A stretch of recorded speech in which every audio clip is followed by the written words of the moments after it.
حضرت جبرائیل علیہ السلام بھی تشریف لائے اور حضور اکرم صلی اللہ علیہ وسلم کو مبارکباد دیتے ہوئے کہا کہ آپ کو حضرت عمر کے اسلام لانے پر تمام اہل آسمان مبارکباد پیش کرتے ہیں۔ اس موقع پر سورہ انفال کی یہ آیت بھی نازل ہوئی، جس میں اللہ تعالیٰ نے ارشاد فرمایا، اے محمد صلی اللہ علیہ وآلہ وسلم، تمہارے لیے اللہ ہی کافی ہے، اور یہ جتنے مسلمان جو تمہارے پیرو ہوئے ہیں، یعنی تم پر ایمان لائے ہیں۔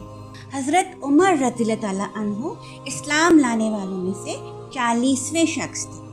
آپ کے ایمان لانے سے قبل مسلمان چھپ چھپ کر نماز پڑھتے تھے، لیکن آپ رضی اللہ تعالیٰ عنہ کے ایمان لاتے ہی مسلمان فوراً دار ارقم سے نکلے اور مسجد الحرام میں یعنی خانہ کعبہ میں جا کر نماز ادا کی۔ اس واقعے سے کفار قریش میں صف ماتم بچ گئے۔ یہ واقعہ نبوت کے 6 سال پیش آیا۔ سیدنا عمر رضی اللہ تعالیٰ عنہ عشرہ مبشرہ میں بھی شامل ہیں، یعنی ان 10 صحابہ کرام میں جن کو ان کی زندگی میں ہی جنت کی بشارت دے دی گئی تھی۔ آپ سے 539 احادیث مروی ہیں۔ سیدنا عمر فاروق رضی اللہ تعالیٰ عنہ کے بارے میں حضور اکرم صلی اللہ علیہ وآلہ وسلم کے ارشادات ان کی عظمت اور اعلیٰ مرتبت حیثیت کو ثابت کرنے کے لیے کافی ہیں۔ حضور اکرم صلی اللہ علیہ وآلہ وسلم کا یہ ارشاد مبارک تو ہم سب نے ہی سن رکھا ہے، جس میں آپ صلی اللہ علیہ وآلہ وسلم نے فرمایا تھا کہ اگر میرے بعد کوئی نبی ہوتا تو وہ عمر بن خطاب ہوتا۔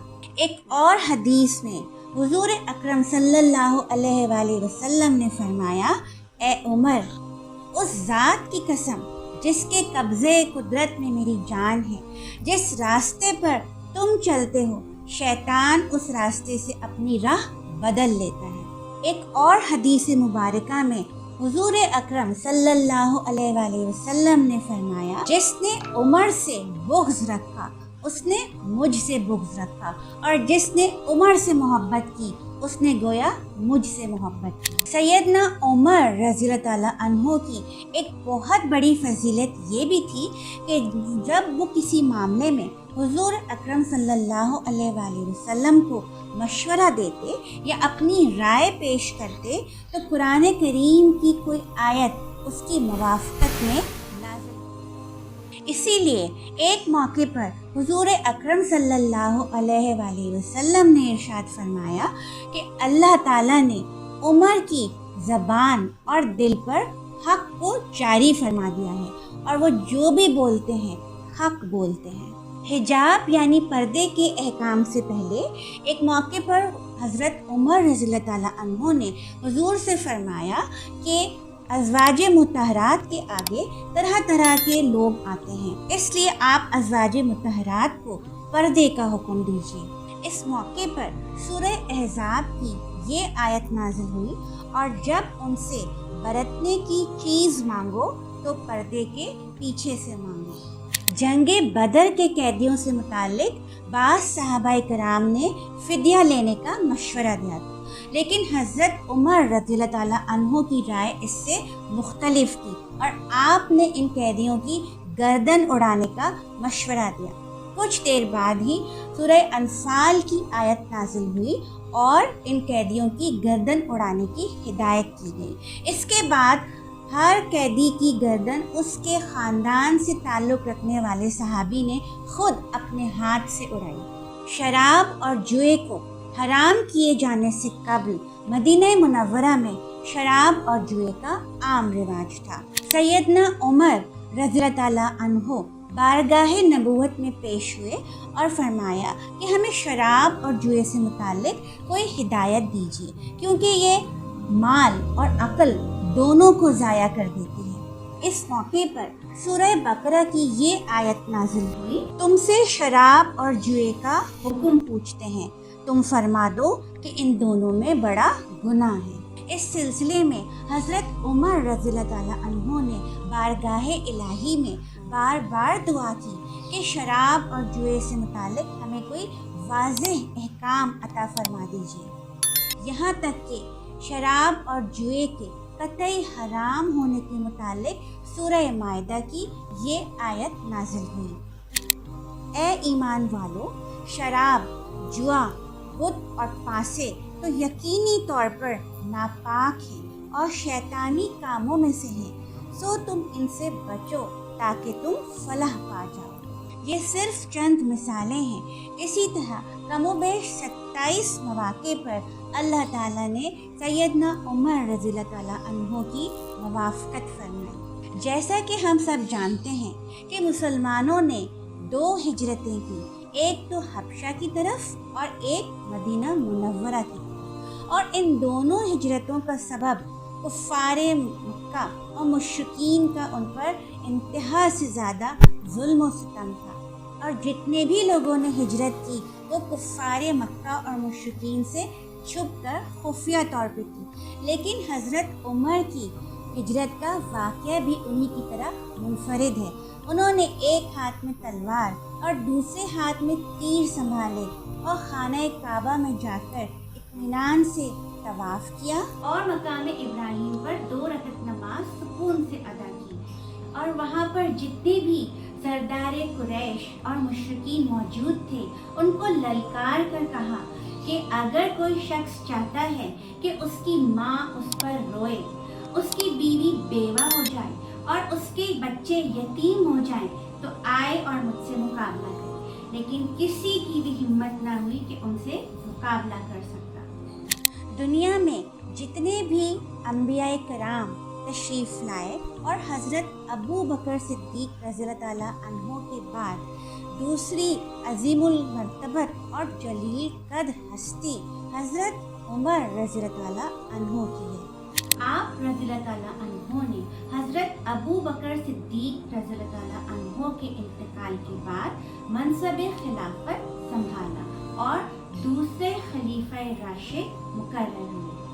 آپ کے دور خلافت میں اسلامی مملکت کی حدود 28 لاکھ مربع میل تک پھیل گئی تھی۔ مصر سے لے کر فلسطین اور آرمینیا تک اسلامی مملکت کی حدود میں شامل ہو چکے تھے۔ اس وقت کی 2 عظیم سپر پاورز یعنی سلطنت روما اور سلطنت ایران کو بھی حضرت عمر رضی اللہ تعالیٰ عنہ کے دور خلافت میں فتح کیا گیا۔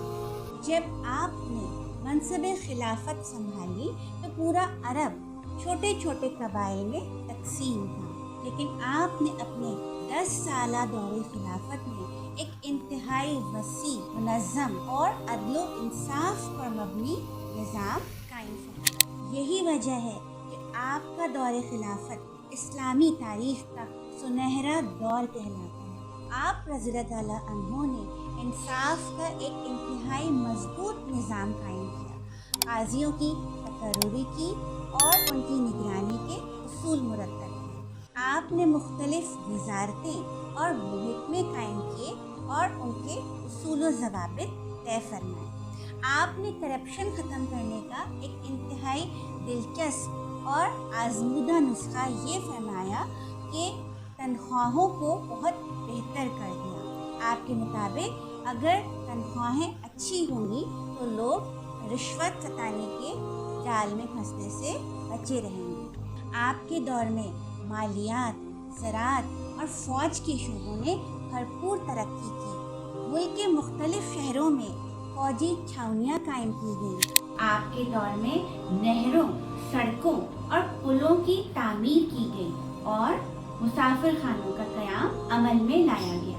مردم شماری کا عمل پہلی مرتبہ شروع کیا گیا تاکہ بہتر منصوبہ سازی کی جا سکے۔ پولیس کا محکمہ قائم کیا گیا تاکہ عوام کی سلامتی کو یقینی بنایا جا سکے۔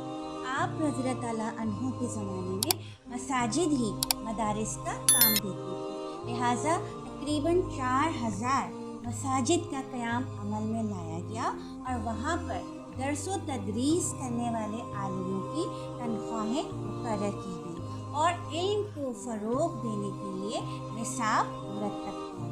ہجری کیلنڈر کا آغاز بھی سیدنا حضرت عمر رضی اللہ تعالیٰ عنہ کے دور خلافت کا ایک عظیم کارنامہ ہے۔ اس کے علاوہ عربی الفاظ اور حروف سے مزین سکوں کا اجرا بھی آپ ہی کے دور خلافت میں ہوا۔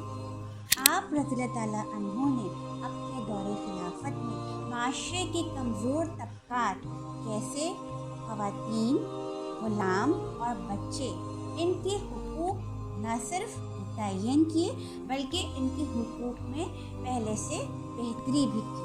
آپ اکثر راتوں کو گشت کیا کرتے تھے تاکہ اپنی رعایا کی تکالیف، پریشانیوں اور مجبوریوں کو جان سکیں اور ان کو دور فرما سکیں۔ آپ ہی کے دور میں بیت المال کا قیام عمل میں آیا اور مالی وسائل کی منصفانہ تقسیم شروع ہوئی۔ آپ نے زکوٰۃ کی وصولی کے نظام کو مؤثر اور شفاف بنایا اور تجارت کو بھی بھرپور ترقی اور ترویج دی۔ آپ کے دور میں سماجی انصاف کا بول بالا ہوا، یعنی قوانین کا یکساں نفاذ، چاہے وہ مسلم ہو یا غیر مسلم۔ آپ نے نئے مفتوحہ علاقوں کی آباد کاری اور زرعی ترقی پر بھی بھرپور توجہ فرمائی۔ حقیقت تو یہ ہے کہ عدل و انصاف پر مبنی جس اسلامی ریاست کی بنیاد عہد رسالت میں ڈالی گئی تھی، وہ خلافت فاروقی کے دور میں ایک عظیم فلاحی مملکت کی صورت اختیار کر گئی تھی۔ سیدنا عمر رضی اللہ تعالیٰ عنہ نے ایک اسلامی فلاحی ریاست کا جو تصور پیش کیا، جو اقدامات کیے، جو اصول و ضوابط اور قوانین بنائے، وہ نہ صرف اس دور کے لیے بلکہ آج کے دور کے لیے بھی ہمارے لیے مشعل راہ ہیں۔ نہ صرف ہمارے لیے بلکہ مغرب کے لیے یورپ کی بڑی بڑی یونیورسٹیوں میں آج بھی حضرت عمر رضی اللہ تعالیٰ عنہ کی فلاحی ریاست کے بارے میں باقاعدہ تعلیم دی جاتی ہے۔